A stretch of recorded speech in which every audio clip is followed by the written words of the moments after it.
Dapat talaga walang shell. So, tatanggalin lang natin yung mga buntot na yan. Wag, sayang. Sayang. Prito ko yan. Lagay ko sa itlog. Kainin mo. So, huwag niyong puputulin. Hilahin nyo. Kasi pag hinilan nyo, hindi, naputol din. Huwag niyong puputulin kasi pag hinilan nyo, ayan, may laman pa kasing kapraso sa loob ng buntot, oh. Diba? Diba? Gaya pa. Hindi, tara, kain tayo Shanghai. At anong aya ko sa'yo? Tara, Kanton. kanton tayo. Eh, wala naman akong kanton dito. Shanghai, marami. Yan. Yun na. Yan. Siyempre, pork and shrimp nga. So, dapat may pork tayo. Importante na yung baboy natin dito mataba. Ha? Kasi magdadagdag yan sa texture ba ng ano natin, Shanghai natin. Huwag lang natin ng cubes. So, pag may natirang balat na ganyan, pwede nyo yung tanggalin. Kasi hindi masarap manguya sa Shanghai ang balat.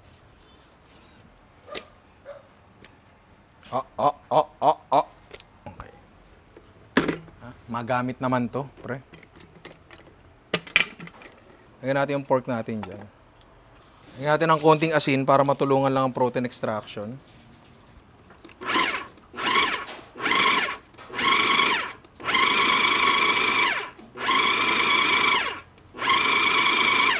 Palagay ko kaya naman lahat para isang salang na lang.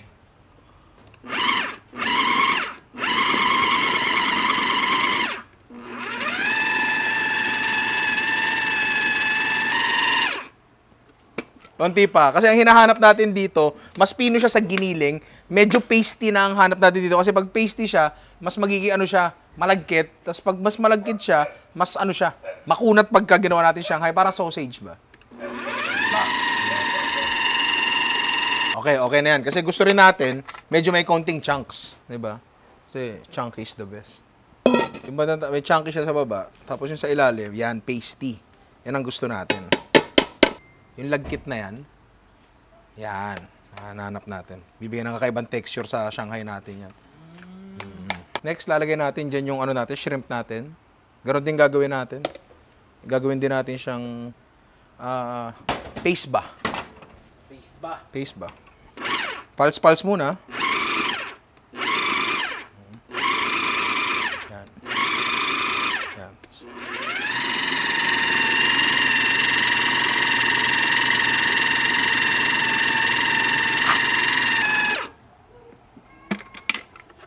Yan pare, tira mo to. Yan. Sobrang lagkit niyan. Ay, matanggal, pero sobrang lagkit niyan.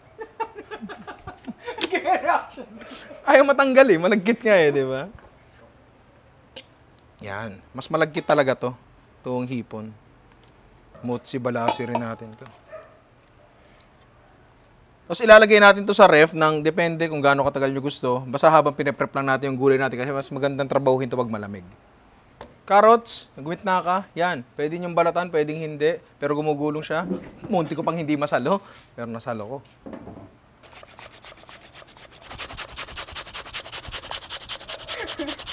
Ganyan yung tsura mo. Nakangawit na ako eh. Para si Coco Martin. Prepare to get laced because they're gonna taste my venom.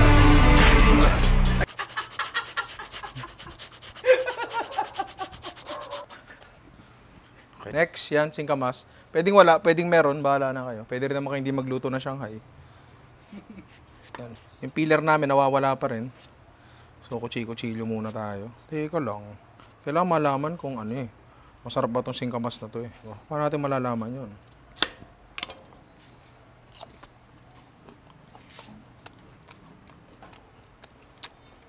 Mas yummy. Yan. Pag nabaratan nyo na, tingnan nyo kung kaya nyo i-grater. Pag hindi kaya nito, malamang to, kaya nung grater ng pangkeso, yung malalaki. Kasi yun talagang ginagamit namin sa resto dati. Yung grater na malalaki, butas. Tagal ka pa ba? Dahil magbibigay kasi ng magandang texture to kapag gin-rate natin. Yung iba, pinipiga pa yan. Pero etong singkamas namin, mas tuyo po sa ano eh, bunot eh. Next, sibuyas. Di ko na i-grater to. Pero medyo pipinuhin natin ng konti.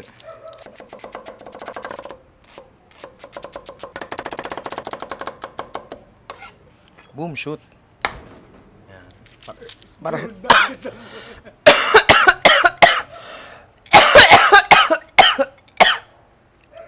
singkamas. Para ano lang agad, para lang hiwa-hiwalay lang siya agad. So, pipipiin nyo lang ng konting-konti para lang paano ko ba sasabihin to? Matanggal agad yung balat sa laman. Dapat lang ito, hindi pwede nakaganyan. Kasi pag may humaharang yung tawag mo dito, handle, pare. So dapat, tulad na pakita mo pare, ilulusot mong ganyan, 'di ba? Crack mo lang gently. Oh, 'di ba? Means na agad. Gently. Tinan mo ang kagandahan nun, pare. Wala, hindi mo natachap-chapin. 'Di ba? Nga lang naubos yung bawang, pero hindi ka na nagchap-chap. Ang galing ng gently na yun. Siyempre. O, isa pa. Kuha ka ng bawang, isentro mo, kailangan nakalabas tong handle na to, tapos gently uli. Diba? Oh. Wala ka nang chachap-chapin. Diba? Oh. Kasi ako, gusto kong makatipid kayo sa oras, diba? Para mas matagal kayong manood sa akin. Diba? Kala nyo nauubos yan, nandun pa rin naman yan, hindi naman siya tumatalsik lang. Wala namang halos na bawang na talsik, o, tira mo.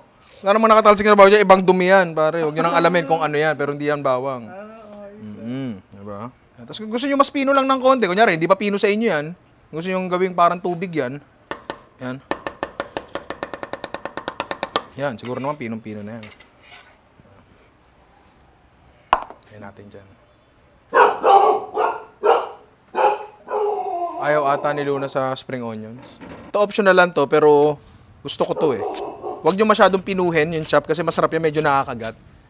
Oo. Medyo rich kasi yung natin, yung feeling natin. So, kailangan natin ng para bang biglang gulat ng freshness ba? Para pagkagat mo, uy! Ang sarap. Parang may ganun. Rekta na natin yung dito sa pork and shrimp mixture natin kasi imimix na natin to. Lalagyan na natin yung mga gulay na hiniwa natin kanina.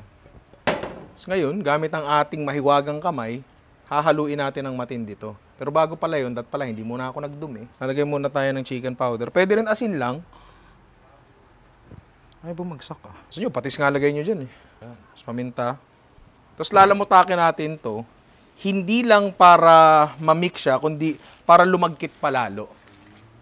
Hinahanap natin yung lagkit na pag inano mo sa kamay mo, hindi siya babagsak. Parang mag Dairy Queen nga pero karne. Meat Queen. Kuha kayo konti. Medyo bumabagsak pa siya. Ayan, oh. So, konti pa. Tutuusan kung may stand mixer kayo, pwede nyo itong i-stand mixer. Diba? Pwede yun. Kahit hand mixer, pwede rin yun. Kaso madudumihan ako. May date pa ako mamaya. Wow! Oh. Sino? Si mama. Kuha tayo konti. Malalaglag ka ba? Pak. Uy! Medyo hindi na nalalaglag. Diba, pare? Ay, may naisip ako. Ano yun, B1? Meron pa tayong mga sugpo doon, diba? Yes, B1. Chop natin, tapos lagay natin dito para biglang may kagat ng Ay! No? Galing mo itong B1. No? Teka lang. Yan. So, ito nga yung mga sugpo. Natira nga namin doon sa tempura content namin. Oo. Hindi yan sayang. Ha? Sayang yan kapag nabulok lang sa rep. Yes. Kaya namin ginagawa to kasi ayaw namin magsayang. Yes.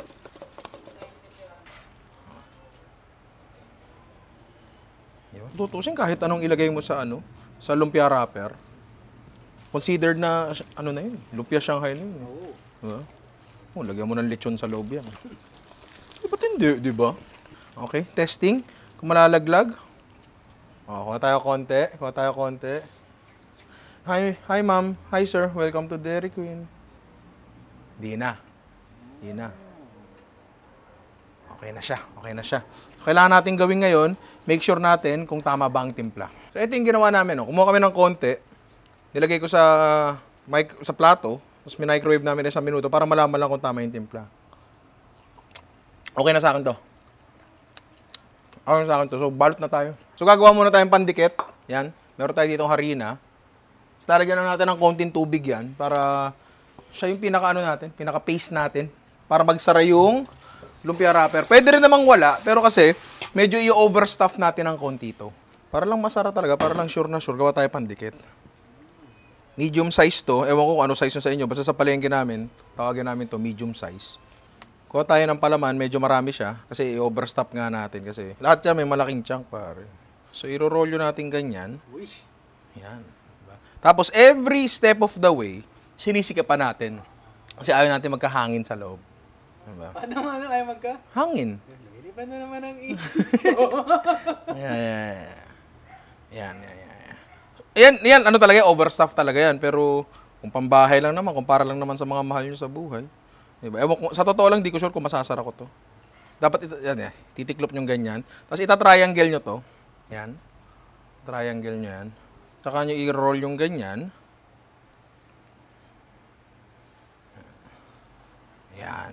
Hindi ko sinasuggest na ganito kalaki yung gawin nyo. Kasi medyo mahirap, mas mapapatagal pa kayo. Pero nasa sa inyo na yan kung gaano kalaki yung trip nyo. Gawa naman tayo normal lang, normal. Yung ano lang, Filipino size ba, average. Ba't natatawa ka? Wala. Hindi kasi, Filipino, birthday, di ba? Pagka average siya yung Shanghai, hindi pwedeng yung Shanghai mo malalaki. Pagkakaguluhan nyo, pag malaki yung Shanghai mo. Sabi. So, ito rin yung Shanghai natin. Gagawin natin yan. Wala, piprito na lang natin yan, pare. Mahina muna yung mantika. Kasi, yung Shanghai natin, medyo makapal. And gusto nating maluto siya hanggang loob. Di ba, pare? Gentle lang muna yung apoy natin. Tsaka pagka gentle yung mantika nyo, medyo matutulungan ito na mas even yung kulay ng Shanghai nyo. Yung ganyang kalakas na luto, yung ganyang kalakas na apoy, hindi niyan papasukin ng Shanghai na mantika. Kasi pagka may kumukulong ganyan, hindi naman kasi kumukulo ang mantika. Ang kumukulo, yung tubig na nandun sa mantika. And pag kumukulo ang tubig, nag-e-expand siya, nagiging gas siya, di ba? Pag may gas, may pressure palabas yun mula dun sa palaman. Gets mo, pare? Psst, malabas na gano'n yun. So, pag may pressure palabas na gano'n, walang papasok sa loob. Tama, pare? Tama. Ayun. So, hindi yan mamantika, promise. So, palagay ko, pwede na yan, pare. Ayoko ng maitim na Shanghai, eh. Brown lang. Huwag nyo re-rekta sa plato, kuha kayo ng lalagyan na may tissue, o kaya, para lang hindi lumalambot yung Shanghai nyo, mas mabilis siyang manatiling malutong ba. Ano, sausawan, pare? Okay. Fuck you. Okay, sweet chili sauce daw, sabi ni Ian. Kahit kain na ako. Tubig. Ketchup, pwedeng banana ketchup, pwedeng tomato ketchup. Basta importante, sa ketchup na pipiliin nyo, magbabaka naman kayo. UFC. Konti lang. For the color lang halos. Pero syempre, for the flavor din. Lagyan natin ng konti lang, konting suka lang, konti lang. Dahil nga sweet chili siya, lagyan natin ng chili flakes. Uy. Tapos asukal, bahala na kayo kung gaano karami nyo gusto. Kumukulo ng ganyan, pwede natin lagyan ng cornstarch and water mixture. Oh, dahan-dahan. Makuha lang natin yung lapot na gusto natin. Tapos, ayan, basically yan yung sweet chili sauce nyo. Di ba? Pare ganun kadali, adjust nyo yung timpla and yun. Ano, dalawang sausawan pa? Hindi, pwede na. Gutom na. Gutom ka na? Ayaw mo na ng tartar sauce? Hindi na. Hindi na? Oo. Gagawa tayo tartar sauce. Di, wag na. Eto na lang, tsaka ano, tsaka suka. Gawa tayo suka.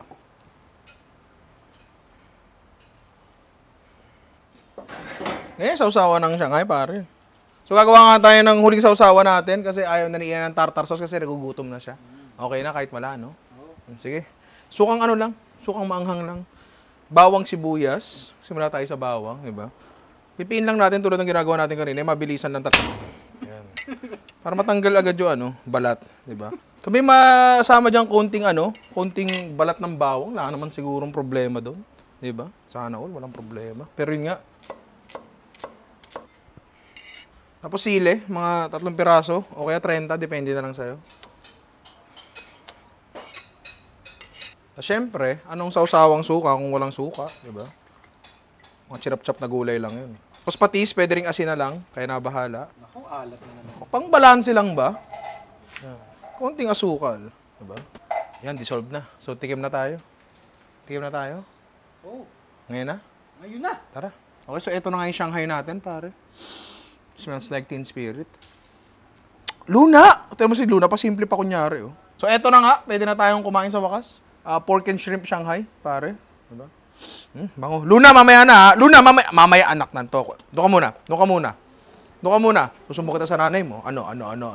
Mas gusto ko munang tikman to. Ating sweet chili. Uy. Pakinggan natin kung may lutong. Yung sugpo sa loob, oh. Diba?